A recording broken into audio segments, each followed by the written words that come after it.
Ich bin so froh, hier zu sein. But of course, I'll keep on in English. Mr. Chairman, dear colleagues, ladies and gentlemen, please allow me first to say how happy I am to be here and how grateful I am to Mark Dunfrid for inviting me to this great event, and also how grateful, like Michelle Garriaud-Maylam before me, to see you here at this late time of the day. I'm very happy to be here, as I've said, because 30 years ago, the fall of the Berlin Wall was of a very high personal significance for me. It brought back to my mind memories of a time when 12 years earlier, I was a French student in Prague and was sharing the daily life of the Czech people, their sufferings, their despairing, and their fear as well, confronted with what was supposed to be a very black future in the shape of a wall obstructing all possibilities of hope and progress.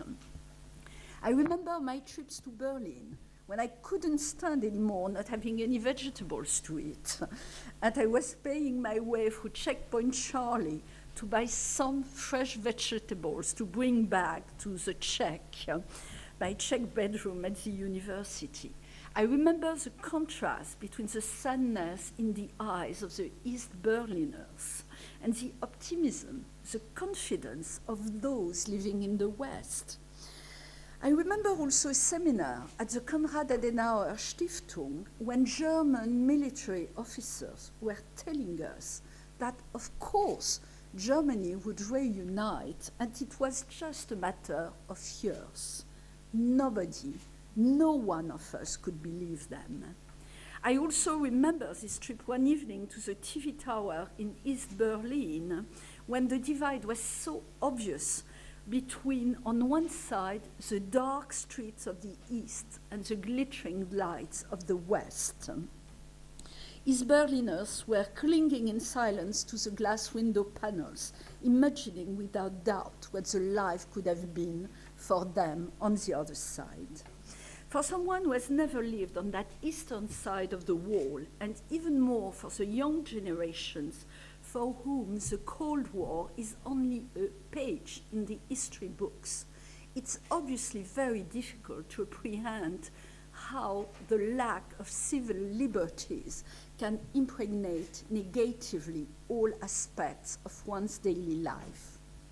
We've enjoyed 3 decades of democracy and prosperity, but in these days of populist leanings, when numerous autocratic tendencies tend to try and rise their ugly head again, we should never, ever take those liberties or peace for granted, for war in Europe is always a possibility just around the corner, as we've witnessed it on our doorsteps in Georgia and in Ukraine. As Michelle Garriaud-Maylam said a few minutes earlier, the world has never, ever been such a dangerous place. It used to be so happy when there were only 2 blocks, the communist bloc and the liberal bloc. Unfortunately, now we are not living in a multipolar world any longer, not even a bipolar one. It's an apolar one, and dangers are everywhere. 30 years is nothing for the history of our continent, but it covers already much more than a generation. Hundreds of millions of young Europeans were born after 1989, after the immense joy and hope created by a new wave of political and economic liberalism launched by the opening of the wall. The European political and economic construction benefited from the German reunification and the fall of communism, but it's sometimes now put back into question, especially by young people. History has always been made of waves of flux and reflux. Europe, confronted by the economic crisis, the difficulties linked to terrorist attacks and the massive arrival of migrants, tend to become edgy and to withdraw into oneself. Brexit is the ultimate example of the process, but these tendencies are everywhere to be seen, and we are now at a crossroads. Will the 30th anniversary be enshrined in the inescapable decline of the old Europe, or are we at the start of a new mature phase, a new impetus to reunite our energies in front of the new world challenges? The choice is ours. Whether it concerns climate change or the security threats with the growth of terrorism and what we call jihadism or radical terrorism or Islamist radicalism, we certainly can say that we are today extremely far from the end of history, which was so much hoped and so well described by Fukuyama in the years following the fall of the wall.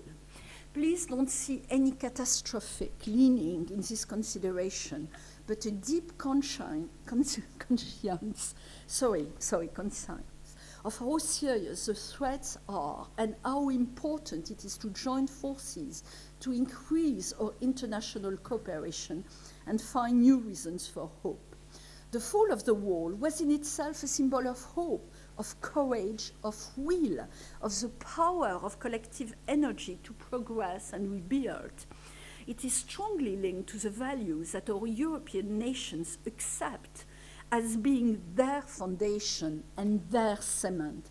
Let us not forget the part played by Pope John Paul II in giving back hope to his fellow Polish countrymen and to Catholics of the whole region, like our new Pope now is playing an important political role in influencing opinion on various issues. Europe is made of numerous spiritual and cultural roots on which we need to lean to protect ourselves from materialistic temptations. The Berlin Wall was not destroyed by a technological innovation, but by men and women using hammers, chisels, and their hands. Human faith and convictions, when they are widely shared and built on deep principles, can achieve so much more than technology. But the fall of the wall also questions us as well on our ability to perceive clearly the sense, the direction, and the flow of history and to respond adequately to it. French President Mitterrand, on an official visit to East Germany from the 20th to the 22nd of December 1989, bewildered the West German leaders when he declared in an official dinner that the German Democratic Republic and France had a lot to do together. Thank God the American diplomacy had been more farsighted. But aren't we today threatened by similar errors of judgment? The future will tell how relevant it was to refuse the enlargement of Europe to North Macedonia and to Albania. I also fear the reaction of future historians when dealing with the Western cowardice in abandoning the Kurds in Syria.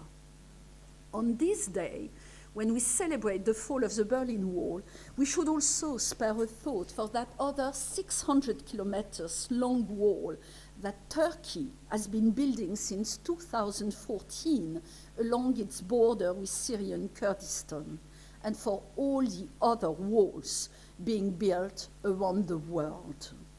For a better and more secure future, we need to develop spaces for debating, exchanging good practices, searching and negotiating to find common ground and make the international cooperation advance. And that's what you're doing in that institute. But I'm also thinking of the NATO Parliamentary Assembly, which allows parliamentarians from numerous member states and non-member states to discuss security and ways to achieve it. Since the fall of the Berlin Wall, we are not living anymore in a system of regional blocs and of interstate confrontations in this multipolar world, but we must now face diffuse, infrastate, transversal, and multidimensional threats, and conventional means are not enough to quench them adequately. New alliances need to be built. Europe has no interest whatsoever in being caught in a squeeze between China and the US. It would have nothing to gain from a new hard border with Russia. Here as well, forums for dialogue and coordination need to be developed to support our values, defend our interests, and prevent the crystallization of antagonistic blocs. And of course, we need to be extremely vigilant and build this new architecture of defense and security. For dissuasion remains the best way we know to avoid war. I certainly don't agree with my president when he dismisses NATO as something of the past. I'd like to remind him and everybody that NATO remains the most successful alliance in history, as in 70 years. Not one single country has left it, and it has secured peace, prosperity, and stability in the Euro-Atlantic area for all its members. Yes, there are at the moment challenges, concerns, and disappointments, not in NATO itself, would I think, but in the lack of a strong, principled leadership in the White House, and consequently some potentially catastrophic unilateral decisions like having the American troops leaving Afghanistan or deserting North Iraq and East Syria, but also the rise of undemocratic direction in some of our allies and a low level of defense spending, like here in Germany, while Russia is eating away at the borders of the alliance. Past achievements do not guarantee future success, and it is worrying that Russia, China, Turkey, Saudi Arabia have increased their spending on defense by an average 30% these last 5 years, while the US, Italy, and the UK's budgets have all been falling. We've known since the Obama presidency that America wants the Europeans to take their share of the burden following the American strategy pivot towards Asia. It is my view, therefore, that it is totally essential that the European Union increases its stance as a second pillar of a European defense alongside and not in opposition to NATO.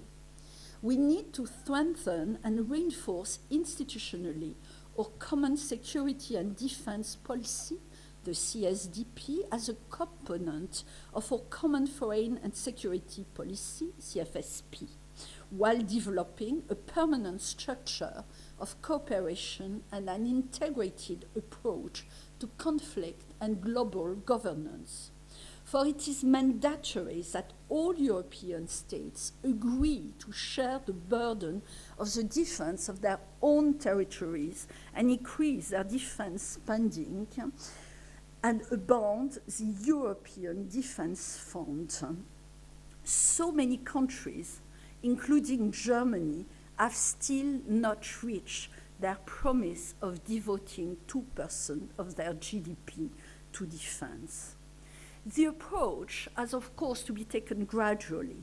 NATO staying responsible for the defense of European territory and the management of high-end threats. The European Union being allowed to take resolute preventive actions even outside of its territory, as Russia is doing it in the Middle East. We need to be able to reach strategic autonomy and develop solidarity between us.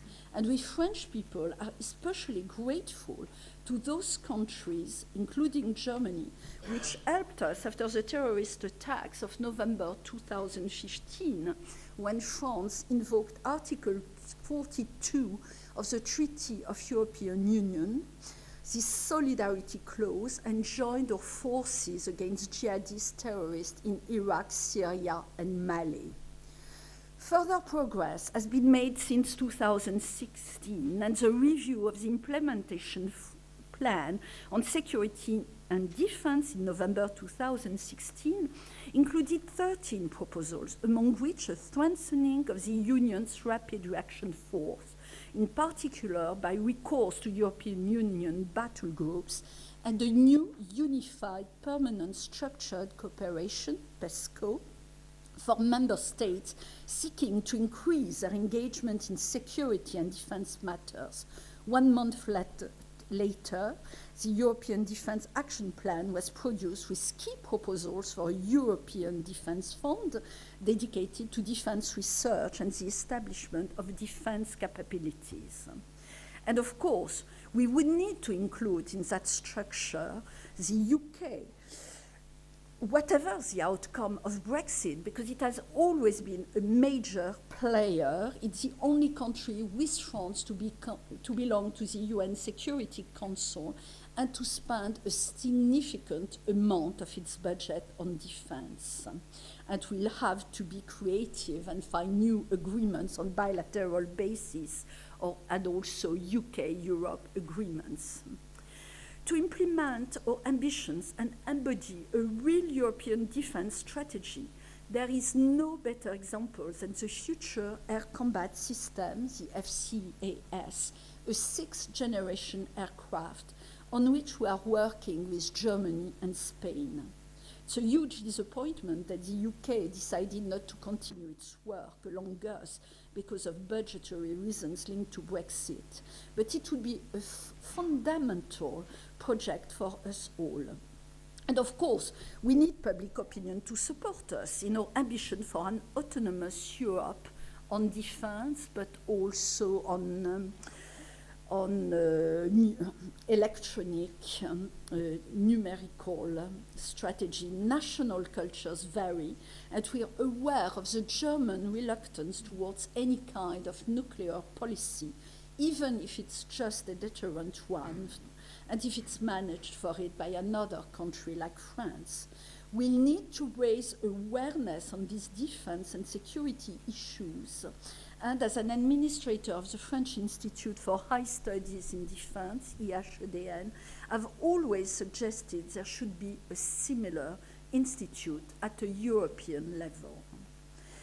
But if security is one of the biggest challenges facing Europe, there are other issues which need to be dealt with, like the environment, climate change, and social and human rights. There can't be human rights or progress if there's no security, and there can't be security without human and social rights. We need an harmonization of our economic and tax policies, Michel Eliot-Marie very rightly dwelt on that, and intercultural dialogue has also an extremely important part to play in this field. For the future of Europe can't remain only in the hands of the politicians and diplomats. It relies on the goodwill and implication of citizens.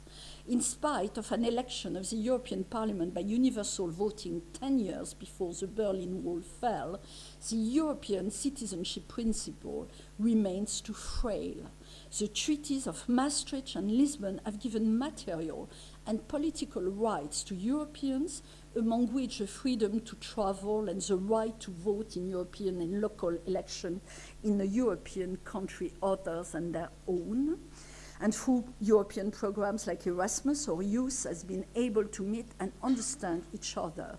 But Europeans still lack a feeling of European identity and an appreciation of their civic rights and duties. Brexit is a very sad example of that situation. While the Brexiteers won in 2016 by only 1 million votes, 4.5 million Brits living in other European countries were deprived of their right to vote. And today, the worries and uncertainty of Euro expatriates in the UK remind us of how important the benefits of European citizenship were and how painful it would be to be deprived of them. 30 years after the German reunification, Brexit and its new European division it entails must remind us of how delicate it is to maintain unity and people's implication. Almost all European states are today affected by strong populist and nationalistic trends. Let's hope the Brexit remains a counterexample and helps us stay clear of disunion. To finish on a more optimistic note, I'd like to draw your attention on these 20 million European citizens who live in a European member state, which is not their national one. These expats are the first ambassadors of European citizenship and unity. We have a duty to help them continue drawing closer, day after day, the links between our nations. They embody all that's best in Europe and all that's necessary for its future in terms of curiosity, respect and tolerance and humility. 30 years after the fall of the Berlin Wall, we all know that a new page is in the process of being written upon. Let's take the magnificent example of the courage which led to the fall of the Berlin Wall. Let's work at it. Let's make sure it defeats all the cynical and pessimist forecasts and that it opens on new hopes and new opportunities for peace, progress, and mutual understanding, so that in 10 or 20, 30 years' time, we can prove the cynics were wrong and Europe has become a much better, secure, and happy place. Thanks for your attention. Madame Garriaud-Maylam for her speech. We have questions, please. The gentleman here, and after that the lady. Thank you, first of all, Madam, for your speech. I am from Riga, Latvia, and I have to use this great opportunity to evidence my deepest gratitude for, first of all, for France, for so influent team from France here. I remember Madame de Benet, who was the first ambassador in Riga. But for what? France was a state who, from the first days of our way on independence, support us very strong, very rapidly, and very openly. Thanks a lot. Now, question. My question is from two parts. First one is very simply for politicians with experience. What is common for politicians and insect? Both could be killed by newspaper. That's right. If politicians are so vulnerable, who is leading us? I think states, Europe. I have some experience too in security area. Who is leading? If we look on military industry complex and politicians, who is more influent? Competitions, who was the more strong in the world, will finish by peace or conflict. Your minds, please. Well, I mean, I loved your image and the comparison with an insect. I mean, you know, it's very important to feel humble and then you really put us back on our place. But you're absolutely right. At the moment, we feel there's a lack of leadership. And the politicians are sometimes very disappointing. And I also feel that Brexit has had this terrible effect that a democracy, which was supposed to be the founding mother of all democracies, is behaving in such a way and that politicians cannot agree and haven't been able to agree and find solution to this terrible situation, in my eyes at least. We need this leadership, but I also feel that because of the social networks, because of this tremendous influence they are taking, at the moment, one tends to try any kind of fake news. This is not something I've been talking about. I've been working quite a lot this week because I chair a committee at the NATO Parliamentary Assembly on the civil dimension of security, and we had been very much involved with that aspect of fake news, and you know, especially in the countries bordering Russia, which are subject of it. But anyway, people tend to believe any kind of individual who doesn't know anything or not much, but who will assert some truth, and very often very detrimental to the whole political system. And people tend to believe this young guy, let's say it's a young guy, much more than the people who have been working for years on some issues and get truth of what they say. It is a real problem. I also feel that we are in a situation today when we need to think about restructuring representative democracy, because it has its limits. And it's true, it was very powerful and it was what we needed in the last centuries, but now it raises questions. Of course we need representative democracy, but how can one have a representative democracy, which is very important? Let's take the example of the Maastricht Treaty, for instance. We had a referendum, and same thing in the UK. How can you have a referendum on a treaty which is so thick that only parliamentarians or ministers will really take the trouble and the hours and hours to read it? How can we do that? So it has to be a balance, and referendum have to be used only in a very careful way. But you're totally right about the importance of politicians now. We need also to work at that.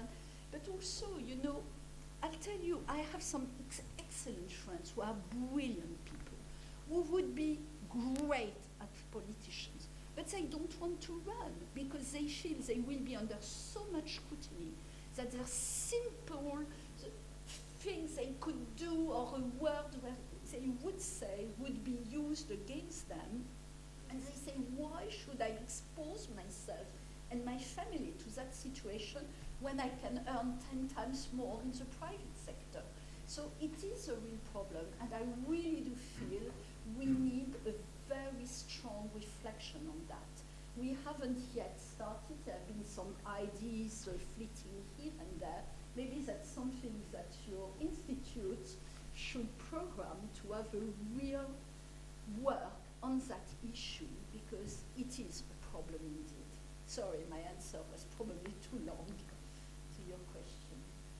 The lady in the second row, please.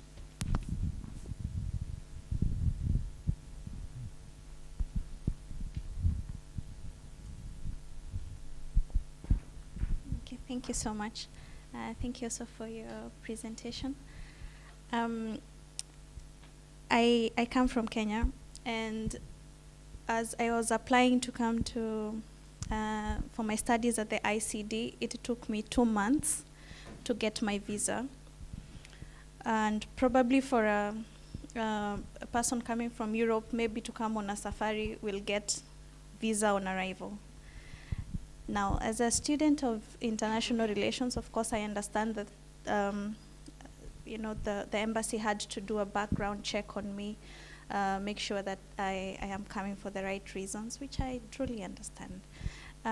But on security, and in this case, Europe and NATO, what is your opinion about, of course, searching for this security and securing your area, and at the same time avoiding discrimination and, you know, what would look like inequality in this case? Thank you. As I've said, it's a question of balance, security and human rights.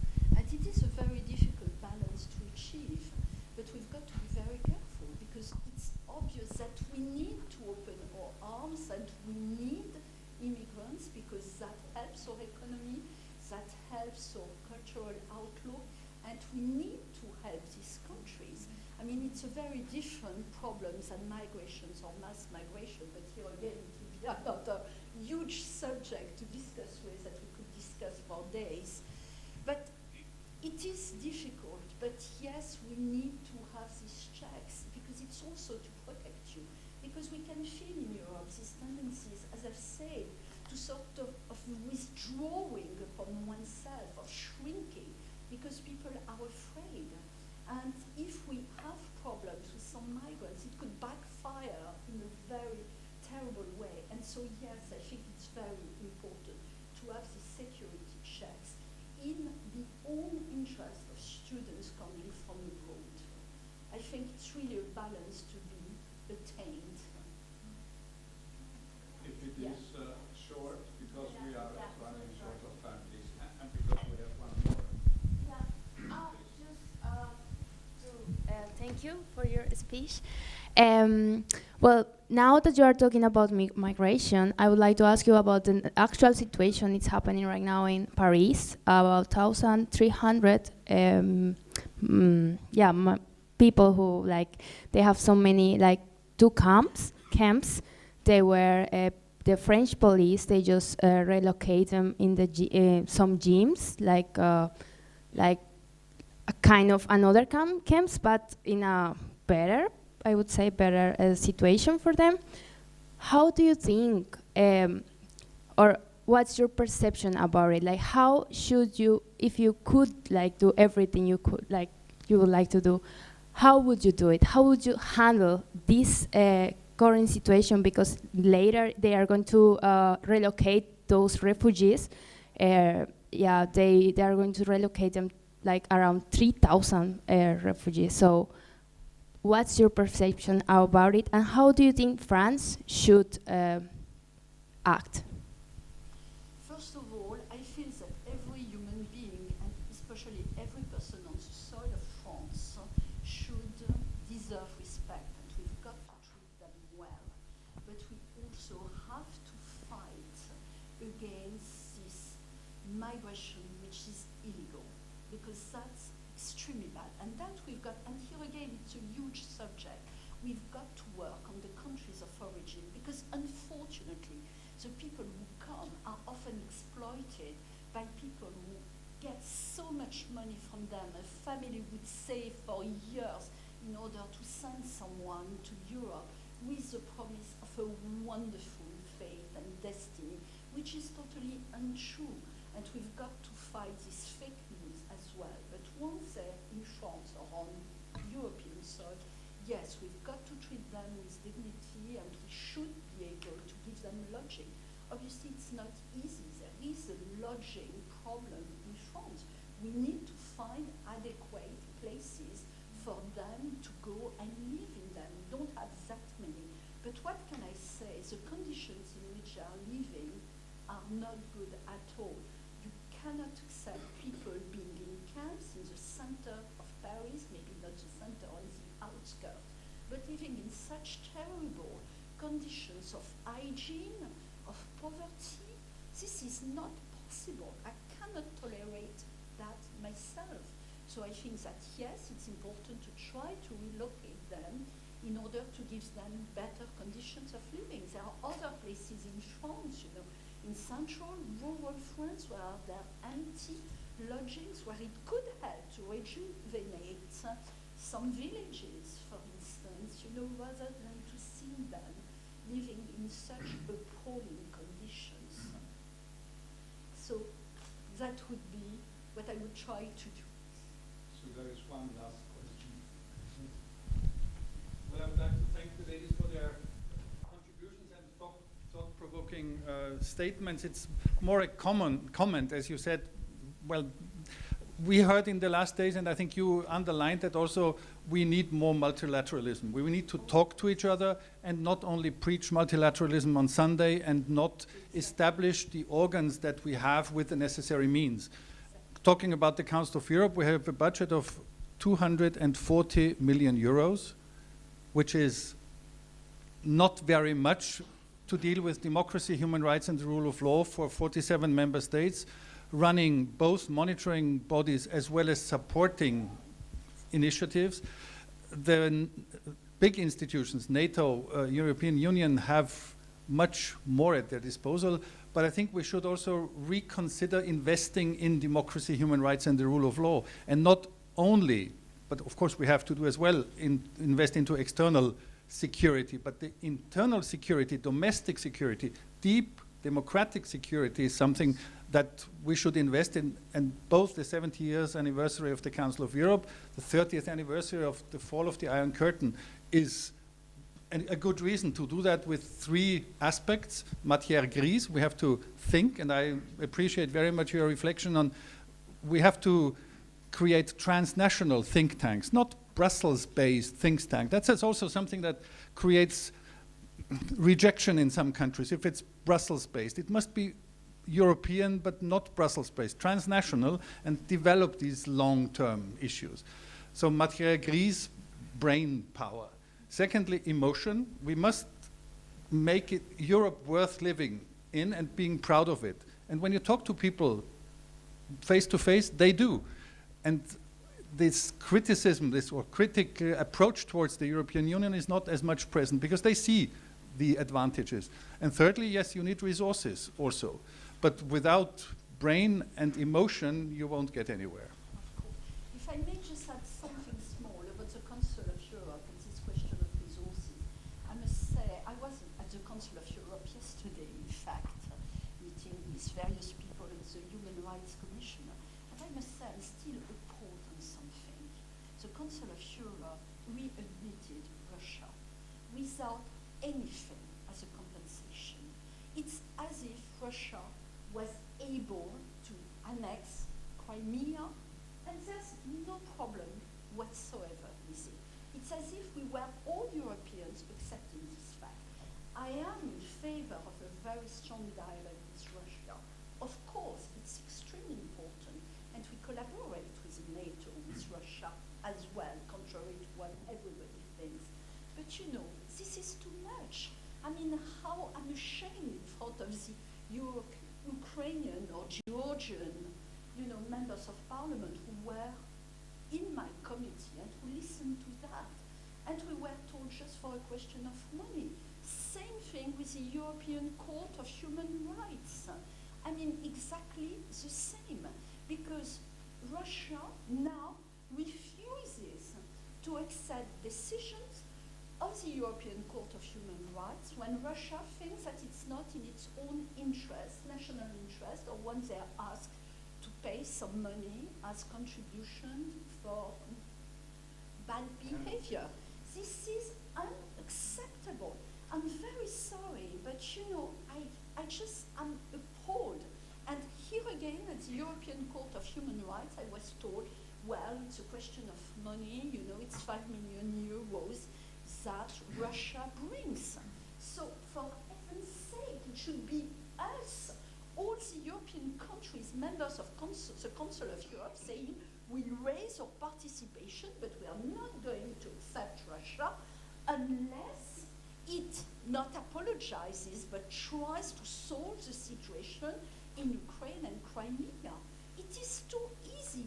And then Mr. Putin is so happy because we are just behaving so badly in front of him with such cowardice. I just find it unacceptable. Anyway, sorry, I shouldn't have said that, but you know.